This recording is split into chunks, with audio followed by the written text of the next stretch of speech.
It's time for the defending champions of the ICC Women's Cricket World Cup, and I have Orko with me. Orko, it's the mighty Aussies, and you cannot take them out of any single ICC event. They're always there, always in the top bucket list as well.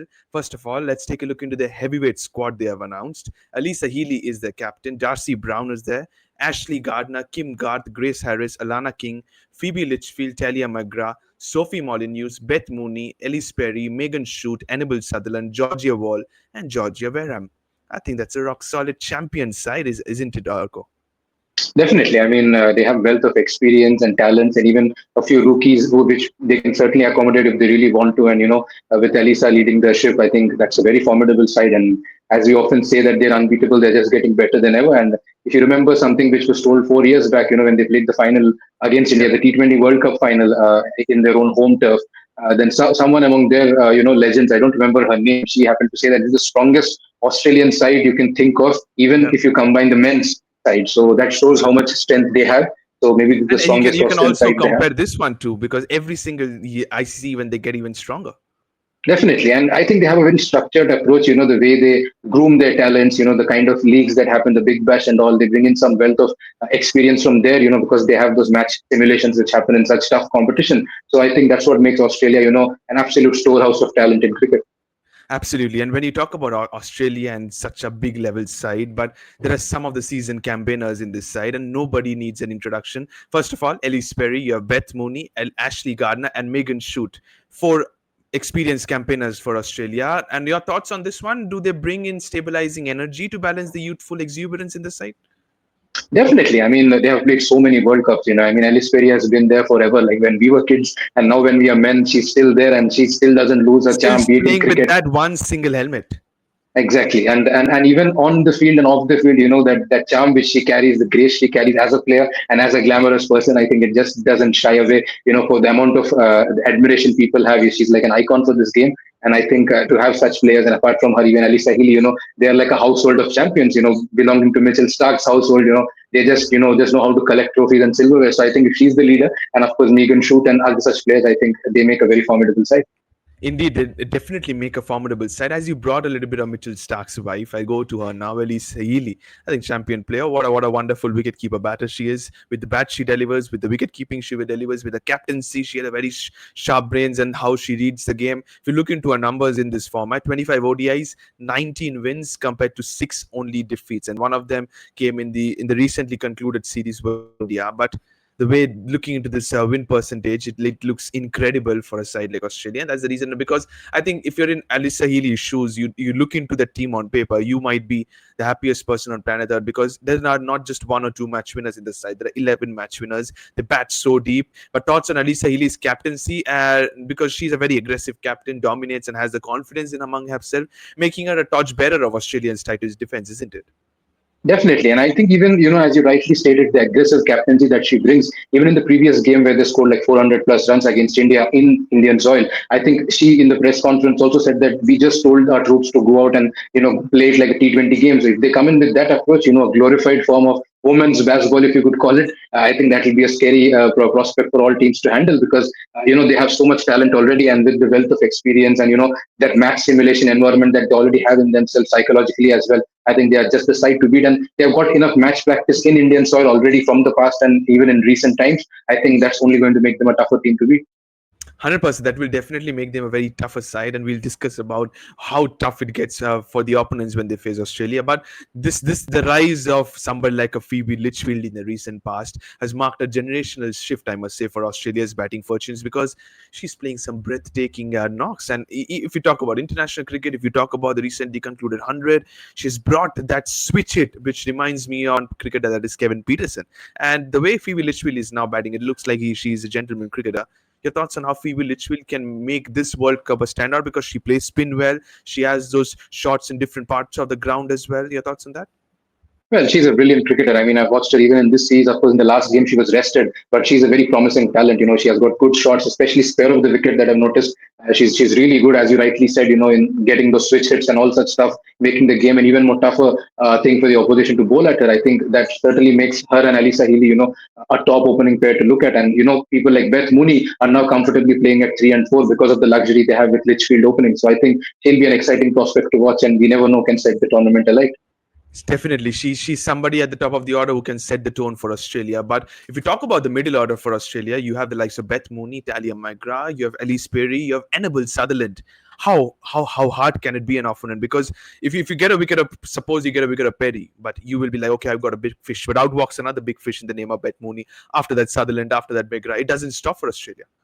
Definitely, it just gets better as they go deeper down. Literally have no weakness, and they all come in with experience and the ability to actually perform in crunch situations. And that's typical Australian DNA. They're born with it, and they just nurture it with each passing day. So I think it obviously becomes almost an invincible opposition to beat, because unless they have a very bad day, like the one India had in the men's World Cup final against this very team, I don't see this team really having too much of an upset coming. Too much of an upset is not expected from Australia. Never when Australia plays an ICC even, especially in the 50 over format. But if you look into the all rounders now, Australia's versatile all rounder ago, that is Ashleigh Gardner, Annabel Sutherland, Ellyse Perry. You have so many options, especially for Alyssa Healy, and you can add a little bit of more in the terms of Ashleigh Gardner's there. Then you have Georgia Wareham too. As a captain, if you fill in the shoes of Alyssa Healy, you must be very, very lucky and fortunate enough that you have so many options to go to. Definitely, and especially I think the leader of that spin attack, you could say someone like an Ashleigh Gardner brings in a lot of value, because she's someone who can bat well as well. Apart from her bowling, that grade off breaks that she's very well known for, she can bowl in different phases, particularly in the middle overs, and people often refer to her as the golden arm. They even have Alana King as well, who's a very capable spinner. So I think these are the kind of players which any team would love to have, an envious proposition, but that's how Australia is, and I think teams should sooner than later try to figure it out. Absolutely. And if you look, not just looking into the batting order, if you go into the bowling department, you have a swing queen in the name of Megan Schutt. Wealth of experience she has. She has a couple of partners in the seaming department. Darcie Brown on one side, Kim Garth on the other side. Can they manage to avoid injuries? Because the pace attack is very weak. We understand that Annabel Sutherland and Ellyse Perry will definitely assist them and roll their arm over, but they are the main seamers in terms of bowling with the new ball. Well, definitely. I mean, Megan Schutt definitely is the spirit of the attack when it comes to the power play, and also can give an over or maybe 2, 3 overs in the death as well. So I think these are the players who can obviously complement the solutions for their, relatively inexperienced, or you can say relatively lighter pace attack. But Ellyse Perry, again, for herself, can give a bit of bowling as well, and Annabel Sutherland as well. So I think they have plenty of options. They really don't need to worry. And And how, if they how do really you see Ellyse Perry? I'm sorry to interrupt you, but the way I said about South Africa as well, with the way Marison Cap has been there for England is his Heather Knight. Similarly, Ellyse Perry has such a wealth of experience. Like I said, has played in so many ICC even. Can she play as a mentor role for the likes of Alyssa Healy and the bowling department? Or do you think that no, Perry will just mind her own business because Healy is also experienced enough? Well, I think they know how to manage their stardom and their experience. They all complement each other, they respect each other, and that's typical to an Australian environment in the cricket arena. I think they know what each of them bring, and they really can't compare themselves with each other. So I think Ellyse Perry would just go around doing her job, as a player, as an all-rounder package, as a former captain as well. So with the wealth of experience and skills that she brings in, especially in important situations, I think she's just the kind of player you would love to have, because especially when she bats, she can bat anywhere. She can bat at three if Absolutely, required, even in absolutely. the lower order if you want. She can slam those big blows, very prolific against spin. If you want someone to enforce the run rate, she's the solution. And we can't at all forget the bowling abilities that she already has. So it's just No, an envious proposition. nobody can forget. And Ellyse Perry and Annabel Sutherland in the same side, doing more or less the same role as well. That's a blessing in disguise for Alyssa Healy. But talking about the history of Australia in this format of the T20 ICC Cricket World Cup, I beg your pardon. That is 2022. They were champions, so that's the reason why they are defending champions. In 2017, they ended up being a semi-finalist. But if you look into the fixtures for Australia, and here it what looks like, starting with New Zealand, then they play Sri Lanka, then an Asian side, then they play India, then Bangladesh, England, South Africa. So it's never, you have to play each and every side. You start with New Zealand, end with South Africa. In between a span of 3 games, you're playing India, England, and England is always a blockbuster rivalry you have. But it's not going to be easy for either of the sides, be it for Australia or be it for the opponents too. Your thoughts on that? Or what do you see for Australia's run in the fixtures? Well, I think they're a team that would, look to and perhaps can actually perform the impossible which people associate, that is winning all the games. I think they literally have no weakness, as we have talked about. They're in depth. squad ability. And I think that they are just certainly the team that would look to win all games. But even if they do manage to get a hiccup anywhere, maybe against India, that's what I would hope as an Indian fan, or maybe against England, as you talked about the blockbuster rivalry, then definitely they would pull up their socks in time. And as we always associate Australia with ICC events, I think they would pretty easily cruise into the knockouts. And would you by any chance, as you said, you want Australia, you would expect Australia to win all the games. By any chance, would you expect or would you think that consider it as an upset if any of the Asian sides manage to defeat Australia? Well, definitely, if Sri Lanka beats, it'll be an upset, I would call it. Though they are a team which is pretty prolific, especially in subcontinental conditions, but I would still call it an upset in that situation. Maybe not when it's coming to India, because this is India playing in India, so definitely you would expect them to do well. Maybe second best to Australia, but on their day, if they rattle Australia like they did even in this series once, in that game that they won, I think they definitely have the side to, and also the conditions in their favor, the match support that they'll get from the fans, because women's cricket is a rage now in India. So I think India beating Australia would not be much of an upset for me. They certainly have the capability, but the Yeah. other teams, they would definitely find it very tough to get past India, especially among Asian teams. So you're saying India will not be an upset, while Sri Lanka and the other two women's in green are going to be a surprise for you in terms of that defeating mighty Aussies. But players to watch out for is where I'm heading towards, and I've got my three differential picks for Australia. I've gone with Phoebe Litchfield, Annabel Sutherland, and Megan Schutt are my three players to watch out for. Plenty of options to choose from. I've gone with my three. Your thoughts, please? Well, definitely. We always name Alyssa Healy, Ellyse Perry in numerous tournaments. So for a change, we can name the others. I'm pretty sure the veterans won't be offended. So I think Litchfield comes with form, as we already talked about, her aggression at the top of the order brings a lot of value to the team. Same role in the bowling department. Megan Schutt does that. She's the spirit of the attack. Yep. So with her swing and pace, that's definitely going to be a tough task for the oppositions to bail out. And Annabel Sutherland, very similar to Ellyse Perry in terms of her skill sets, can bat anywhere, bowls So you're quality agreeing medium with my pace. three players?